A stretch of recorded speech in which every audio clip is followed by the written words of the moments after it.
Hello friends, कैसे हैं आप सब। स्वागत है आपका हमारे यूट्यूब चैनल पर। और दोस्तों, आज हम जो टॉपिक लेकर आए हैं वो दोस्तों बहुत ही महत्वपूर्ण टॉपिक है। आज हमारा जो टॉपिक है वह है बुलंद दरवाज़ा। ठीक है दोस्तों, बुलंद दरवाजे से संबंधित हम आज ये टॉपिक देखेंगे दोस्तों। और इसमें बहुत ही महत्वपूर्ण जो पर्सन है वो भी MCQ के थ्रू देखेंगे। ठीक है दोस्तों, मतलब मोस्ट इम्पोर्टेंट 20 क्वेश्चन है इसके, वो भी MCQ मतलब बहुविकल्पीय प्रश्न, मल्टीपल चॉइस क्वेश्चन। ठीक है दोस्तों, तो हम इस तरीके से देखेंगे। और जो ये बुलंद दरवाज़ा है फतेहपुर सीकरी में स्थित है और अकबर ने बनवाया था। ठीक है दोस्तों, तो चलिए इससे संबंधित जितने भी प्रश्न हैं महत्वपूर्ण उन्हें देख लेते हैं। ठीक है दोस्तों, चलिए शुरू करते हैं और देखते हैं अपना पहला प्रश्न है हमारा, बुलंद दरवाज़ा किसने बनवाया था। ठीक है दोस्तों, तो यहाँ पर है बुलंद दरवाज़ा किसने बनवाया था। तो दोस्तों अभी बताया मैंने, बुलंद दरवाज़ा किसने बनवाया, अकबर ने। ठीक है, बुलंद दरवाज़ा अकबर ने बनवाया था। अगले प्रश्न पर चलते हैं। अगला प्रश्न है, बुलंद दरवाज़ा कब बनाना प्रारंभ किया था। ठीक है दोस्तों, तो मतलब बुलंद दरवाज़ा अकबर ने कब बनाना शुरू किया था या प्रारंभ किया था। ठीक है दोस्तों, तो हमारा यही प्रश्न है कि बुलंद दरवाज़ा बनाना कब प्रारंभ किया था। ठीक है दोस्तों, तो इसका निर्माण अकबर ने गुजरात विजय स्मृति की याद में 1573 ईस्वी में प्रारंभ करवाया था। ठीक है दोस्तों, 1573। ठीक है दोस्तों, तो हमारा ऑप्शन 2 सही हो जाएगा, 1573। ठीक है, चलिए अगले प्रश्न पर चलते हैं। अगला प्रश्न है हमारा, अकबर ने गुजरात विजय के बाद क्या बनवाया था। तो दोस्तों अकबर ने गुजरात विजय के बाद या गुजरात की विजय स्मृति में क्या बनवाया था दोस्तों, तो उसने बनवाया था दोस्तों, हमारा ऑप्शन नंबर 4 सही हो जाएगा, बुलंद दरवाज़ा। ठीक है दोस्तों, बुलंद दरवाज़ा उसने बनवाया था। ठीक है, और जामा मस्जिद का निर्माण पूरा हो जाने के बाद लगभग 25 वर्षों बाद अकबर ने अपनी विजय यात्रा से लौटकर उनके यादगार में क्या बनवाया, बुलंद दरवाज़ा। ठीक है दोस्तों, तो ये स्रोत हमें कहाँ से मिलता है, ये हरीशचंद्र वर्मा है, मध्यकालीन भारत भाग 2 पृष्ठ 501 पर इनकी जो पुस्तक है उस पर है। ठीक है दोस्तों, कि जामा मस्जिद का निर्माण पूरा हो जाने के बाद 25 साल बाद अकबर ने बुलंद दरवाज़ा बनवाया। ठीक है, चलिए अगले प्रश्न पर चलते हैं। अगला प्रश्न है, बुलंद दरवाज़ा पहले किसका हिस्सा था। ठीक है दोस्तों, तो देखिए बुलंद दरवाज़ा मतलब पहले किस निर्माण इमारत का हिस्सा था। ठीक है दोस्तों, ये बताना है।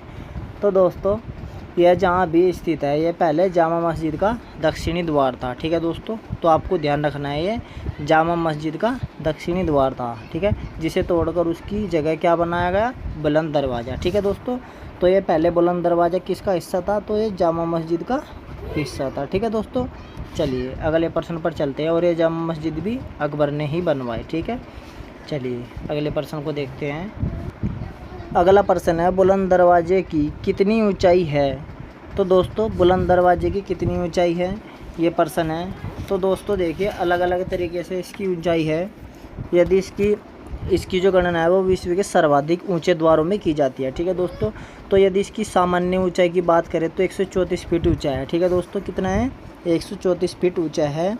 ठीक है, ये इसमें सीढ़ियाँ नहीं है। ठीक है, 42 फीट सीढ़ियाँ हैं, तो टोटल मिलाकर 176 फीट होता है। लेकिन यहाँ पर पूछा है कि बुलंद दरवाजे की कितनी ऊंचाई है, बुलंद दरवाजे की। ठीक है, तो बुलंद दरवाजे की 134 फीट ऊंचाई है, ऑप्शन 2 सही हो जाएगा, 134 फीट। ठीक है, और यदि इसमें हम सीढ़ियाँ भी जोड़ दें, सीढ़ियाँ कितनी है, 42 फीट, तो दोस्तों कितना हो जाएगा, 176 फीट। ठीक है दोस्तों, ये सीढ़ियाँ हैं, ये वाली 42 फीट सीढ़ियाँ। ठीक है, तो हमारा उत्तर है 134 फीट। यदि सीढ़ियों को भी लगाएंगे 42 फीट जोड़कर 176 फीट टोटल उसकी ऊंचाई हो जाएगी, बुलंद दरवाजे की कुल ऊंचाई। चलिए अगले प्रश्न में देखते हैं।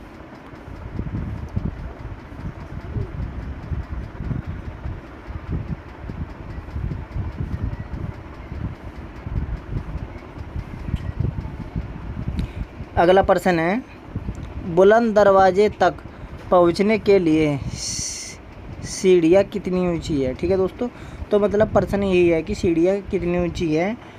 तो सीढ़ियाँ दोस्तों हमने बताया अभी 42 फीट ऊंची सीढ़ियाँ है। ठीक है दोस्तों, मतलब 42 फुट लंबी सीढ़ियाँ है। ठीक है दोस्तों, तो दरवाजे तक पहुंचने के लिए 42 फुट लंबी सीढ़ियाँ हैं। इस प्रकार सड़क से नापे तो, यदि सड़क से हम नापें, बुलंद दरवाजे की कुल ऊंचाई कितनी हो गई, 176 फीट। मतलब 53 मीटर, ठीक है, 53 मीटर, ठीक है, क्योंकि 42 तो ये हो गई, ठीक है दोस्तों, 42 ये हो गई और 134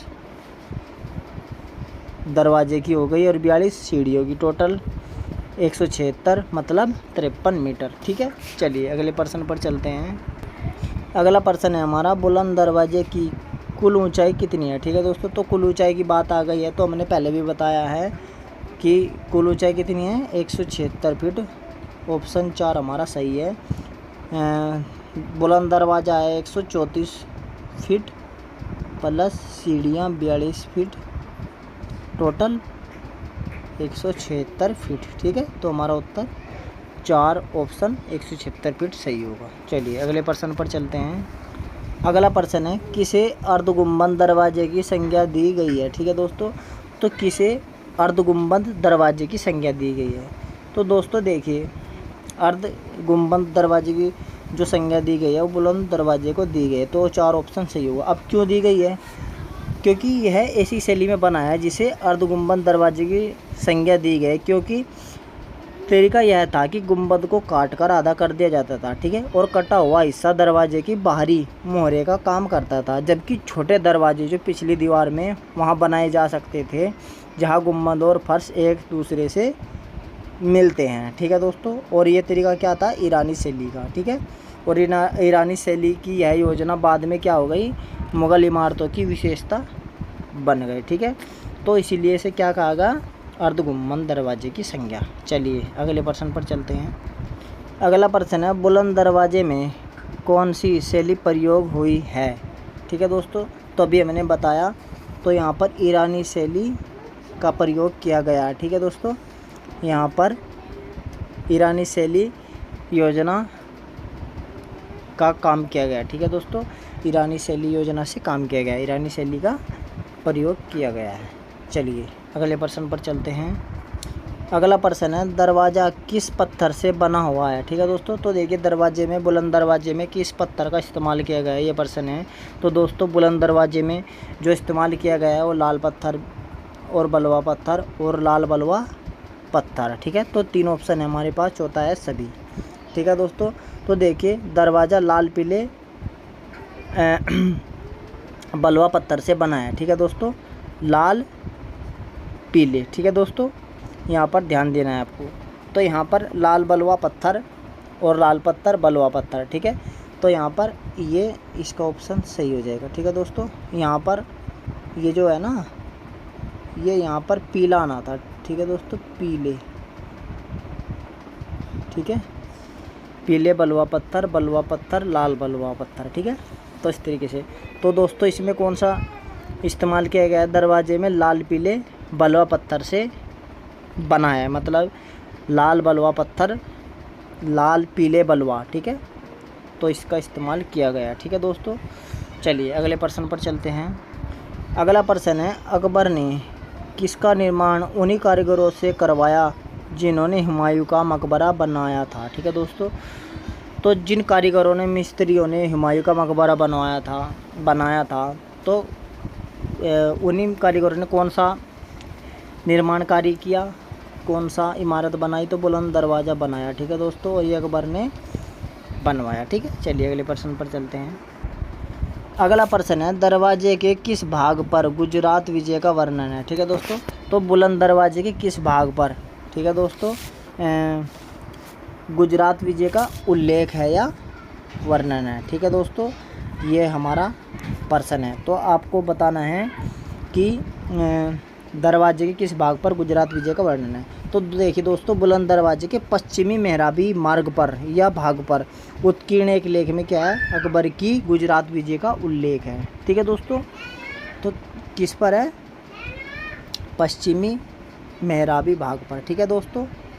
तो यहाँ पर आपको तो दोस्तों यहाँ पर यही था, पश्चिमी भाग ही था, ठीक है दोस्तों। तो हमारा एक ऑप्शन सही होगा, पश्चिमी